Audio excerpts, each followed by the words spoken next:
Ang mga opisyal ng mga sundalo. Ika-27 Kabanata. Ito ang listahan ng mga pinuno, mga commander at mga opisyal ng mga Israelita na naglilingkod sa hari bilang tagapangasiwa sa grupo ng mga sundalong naglilingkod ng 1 buwan sa bawat taon. Ang bawat grupo ay may 24,000 sundalo. Si Jashobeam na anak ni Zabdiel ang commander ng mga sundalo sa unang buwan. May 24,000 sundalo sa grupo niya.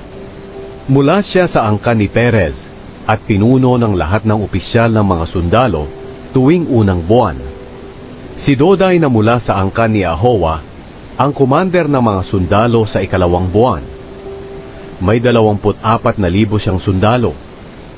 Si Miklot ang pinakamataas na opisyal sa grupo niya. Si Benaya na anak ng paring Jehoyada ang commander ng mga sundalo sa ikatlong buwan. May 24,000 siyang sundalo sa kanyang grupo. Siya ang binaya na matapang na pinuno ng 30 matatapang na tauhan ni David. Ang anak niyang si Amizabad ang pinakamataas na opisyal sa grupo niya. Si Asahel na kapatid ni Joab ang commander ng sundalo sa ika-4 na buwan. Ang anak niyang si Zebadiah ang pumalit sa kanya. May 24,000 sundalo sa grupo niya. Si Shamut na mula sa angkan ni Izra ang commander sa ika-5 buwan. May 24,000 sundalo sa grupo niya. Si Ira na anak ni Ikes na mula sa Tekoa ang commander ng mga sundalo sa ika-6 na buwan. May 24,000 sundalo sa grupo niya. Si Helez na taga-Pelon na lahi ni Ephraim ang commander ng mga sundalo sa ika-7 buwan. May 24,000 sundalo sa grupo niya. Si Sibekay na taga-Husya na mula sa angkan ni Zera ang commander ng mga sundalo sa ika-8 buwan. May 24,000 sundalo sa grupo niya. Si Abiezer na taga-Anatot na mula sa lahi ni Benjamin ang commander sa ika-9 na buwan. May 24,000 sundalo sa grupo niya. Si Maharay na taga-Netofa na mula sa angkan ni Zera ang commander ng mga sundalo sa ika-10 buwan. May 24,000 sundalo sa grupo niya.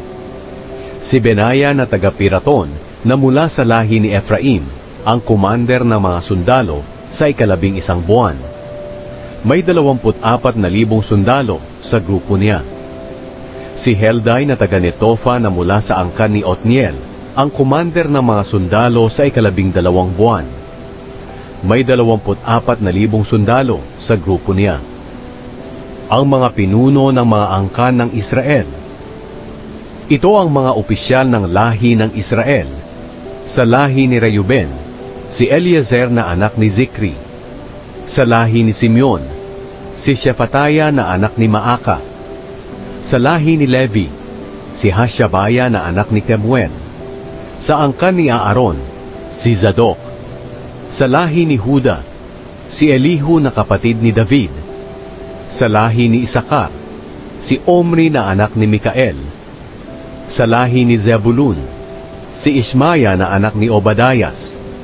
Sa lahi ni Naphtali, si Jeremot na anak ni Azriel. Sa lahi ni Ephraim, si Hoshea na anak ni Azazaya.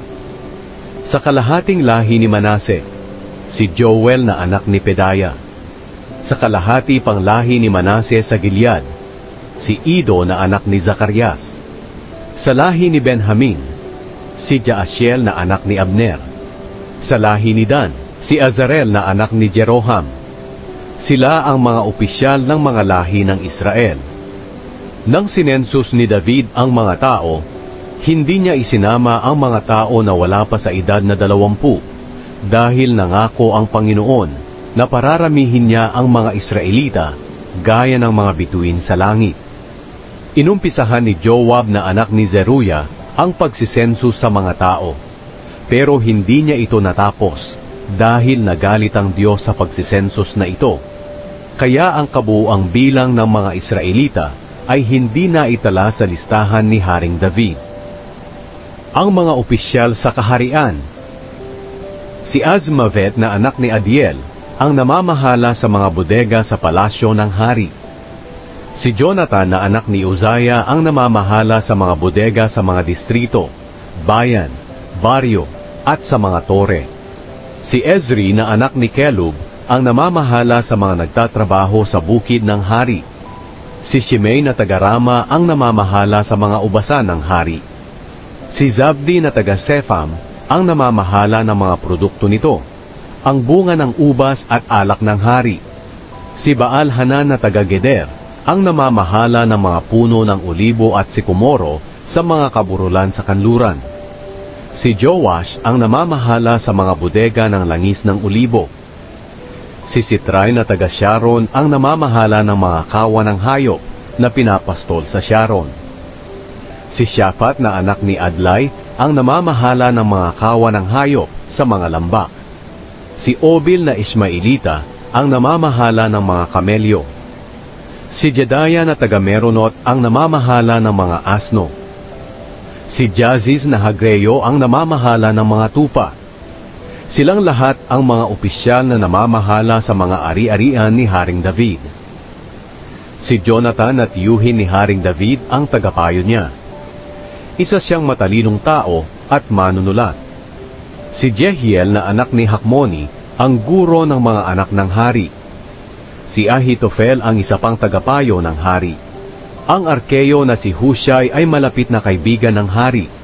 Nang mamatay si Ahitofel, pinalitan siya ni Jehoiada na anak ni Benaya at ni Abiatar. Si Joab ang komander ng mga sundalo ng hari.